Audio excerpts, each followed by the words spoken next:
Hello students, बेटा we are doing the concept of business services जिसमें हम complete कर चुके हैं बैंकिंग के बारे में। Now we will start about insurance. तो इंश्योरेंस भी एक हमारा बिजनेस सर्विसेज ही है और बहुत इंपॉर्टेंट बिजनेस सर्विसेज है। सभी बिजनेसेस में बहुत इंपॉर्टेंस होती है बीमा की। ठीक है, इंश्योरेंस मीन्स बीमा जो करवाया जाता है। तो बेसिकली बीमा क्या होता है, नॉर्मल से शब्दों में जैसे आपने सुना हो कि आप किसी इंश्योरेंस कंपनी से बीमा करवाते हैं तो उन्हें कुछ प्रीमियम पे करते रहते हैं और फ्यूचर में जिस चीज़ का आपने बीमा करवाया था अगर उसके ऊपर कोई नुकसान हो जाता है तो इंश्योरेंस कंपनी आपको उसके बदले में इतना पैसा दे देती है जितने का आपको लॉस हुआ है। ठीक है, तो मीनिंग इसका यही है। लेकिन प्रॉपर वर्ड्स में अगर इसकी मीनिंग की बात करें तो देखो मीनिंग ऑफ इंश्योरेंस क्या है। Insurance is a form of contract. पहली बात है इंश्योरेंस क्या है, एक फॉर्म ऑफ कॉन्ट्रैक्ट होता है। कॉन्ट्रैक्ट हमेशा रिटन में होता है। इट मीन्स दोनों पार्टीज़, अब कौन कौन सी दो पार्टीज़ होती हैं इंश्योरेंस में, एक तो आपके इंश्योरर जो इंश्योरेंस करती है मीन्स इंश्योरेंस कंपनी, और दूसरा आप खुद होते हैं जिसको इंश्योर्ड बोलते हैं, जिसने इंश्योरेंस करवाया है। ठीक है, तो दोनों कंपनीज आपस में क्या करती है, कॉन्ट्रैक्ट साइन करती हैं।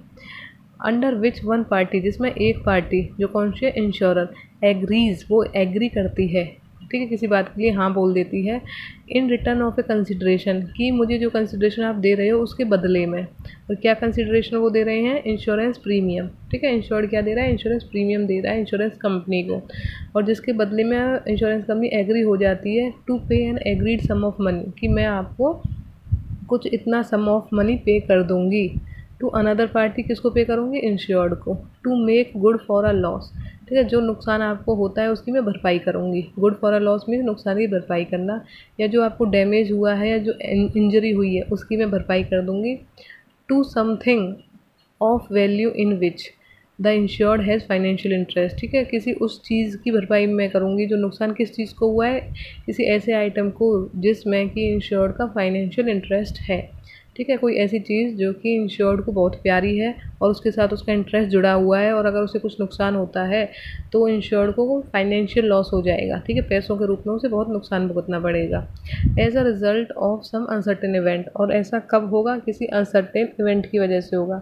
ठीक है, जैसे कि फ्यूचर अनसर्टेन है, फ्यूचर में कोई अगर एक्सीडेंट हो जाता है, कहीं आग लग जाती है, तो इस तरीके से कोई भी इंसिडेंट या एक्सीडेंट हो जाता है तो इंश्योर्ड ने जिस चीज़ का बीमा करवाया है उस चीज़ को जितना नुकसान पहुंचेगा इंश्योरेंस कंपनी उतने तक का क्लेम जो है वो इंश्योर्ड को दे देगी, उतने तक का अमाउंट जो है वो इंश्योर्ड को दे देगी। लेकिन इंश्योरेंस कंपनी बदले में आपसे क्या चार्ज कर रही है, प्रीमियम चार्ज कर रही है, और उस प्रीमियम को इंश्योर्ड को देना पड़ रहा है। और वो मंथली भी दिया जा सकता है बेटा, क्वार्टरली, आपका 6 मंथ्स में भी, या ईयरली भी हो सकता है। ठीक है, जैसा आप दोनों ने इंश्योर्ड और इंश्योरेंस कंपनी ने आपस में एग्री किया हो। ठीक है, तो ये था इंश्योरेंस का मीनिंग। अब देखिए प्रिंसिपल्स ऑफ इंश्योरेंस। तो इतना सिंपल नहीं है कि आपने इंश्योरेंस करवा लिया, कुछ प्रिंसिपल्स जो होती हैं वो आपको ध्यान में रखनी होंगी दोनों पार्टीज़ को। इसमें से पहला प्रिंसिपल है principle of utmost good faith. ठीक है, अटमोस्ट गुड फेथ में बहुत ज़्यादा फेथ होना चाहिए दोनों पार्टीज़ के बीच में, इंश्योर्ड और इंश्योरर के बीच में। So insurance contract are based upon mutual trust and confidence between the insurer and the insured। तो इंश्योरेंस कॉन्ट्रैक्ट जो है उनमें म्यूचुअल या मीन्स आपस में दोनों पार्टीज़ में बहुत भरोसा होता है और कॉन्फिडेंस होता है दोनों के बीच में। It is a condition of every insurance contract that both the parties, insurer and the insured, must disclose। Disclose का मतलब होता है बेटा सारी बातों को बता देना, कुछ भी क्लोज नहीं रखना, कुछ भी बंद करके नहीं रखना, सब कुछ ओपन कर देना। कोई भी ऐसी छोटी से छोटी लेकिन अगर इम्पोर्टेंट बात है इंश्योरेंस से जुड़ी हुई तो वो आपको छिपानी नहीं है, सब आपस में एक दूसरे को डिस्क्लोज कर देनी है। ठीक है, information related to insurance contract to each other, दोनों पार्टीज़ को एक दूसरे को बता देनी है। जैसे अगर आप लाइफ इंश्योरेंस करवा रहे हैं और आप पहले से हार्ट पेशेंट हैं तो आपको इंश्योरेंस कंपनी को बताना होगा कि इनिशियली मुझे ये बीमारी है। उसके बाद इंश्योरेंस कंपनी अगर बीमा करती है या नहीं करती है वो उसकी चॉइस है, लेकिन आपको ये बात उनसे नहीं छिपानी है। अगर आप इस तरीके से छिपाएंगे, डिस्क्लोज नहीं करेंगे, तो हो सकता है कि फ्यूचर में जब आपके साथ अनसर्टेनिटी हो जाए और इंश्योरेंस कंपनी को पता चले कि आपने ये चीज़ पहले से उन्हें नहीं बताई थी, तो हो सकता है वो आपके इंश्योरेंस को वॉइड ना माने और कह दे कि हम बीमे के पैसे नहीं देंगे, तो ऐसा भी वो कर सकती है। ठीक है, तो बहुत ज़्यादा ज़रूरी है कि एटमोस्ट गुड फेथ जो है वो दोनों पार्टीज़ में होता है और उसको वो फॉलो भी करें और सारी इंपॉर्टेंट बातें एक दूसरे को बताएं।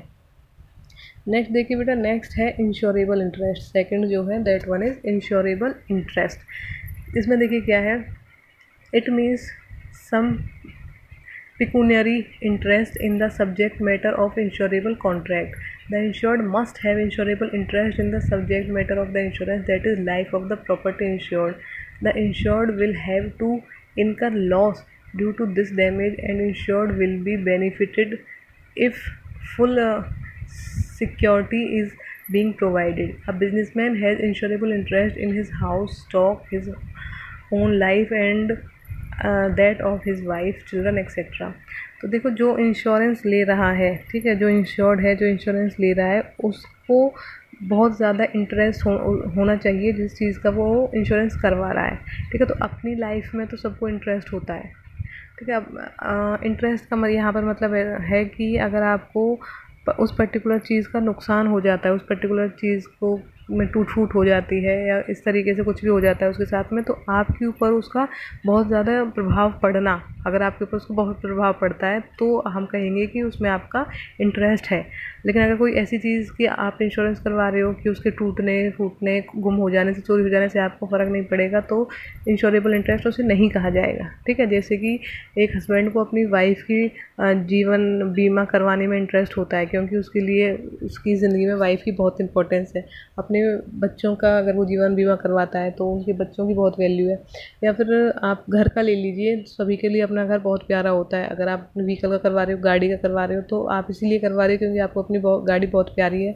अगर गाड़ी के साथ कुछ भी ऐसा इंजरी हो जाती है, एक्सीडेंट हो जाता है, तो आपको उसका सीधा आपके ऊपर उसका इफ़ेक्ट पड़ेगा, फाइनेंशियली आपको उसके ऊपर उसका बहुत नुकसान हो जाएगा। तो वो कहलाता है इंश्योरेबल इंटरेस्ट, ठीक है। तो इट मीन्स कि जो इंश्योर्ड है, जो इंश्योरेंस ले रहा है, उस आप अगर इंश्योरेंस लेते हो तो आप सिर्फ उसी चीज़ के ऊपर इंश्योरेंस करवा सकते हो जिसकी आपके जीवन में बहुत वैल्यू है और आपको बहुत अफेक्ट पड़ेगा अगर उस चीज़ के ऊपर कोई इंजरी या एक्सीडेंट उसका हो जाता है। जैसे कि एग्जांपल आपको दिए हुए हैं, own life, life of wife, children etcetera, या फिर आपकी हाउस या आपकी गाड़ी, इस तरीके से, ठीक है। इट मीन्स इंश्योरेबल इंटरेस्ट होना बहुत ज़रूरी है, ठीक है। तो second we have completed, third हम नेक्स्ट वीडियो में कंप्लीट करेंगे।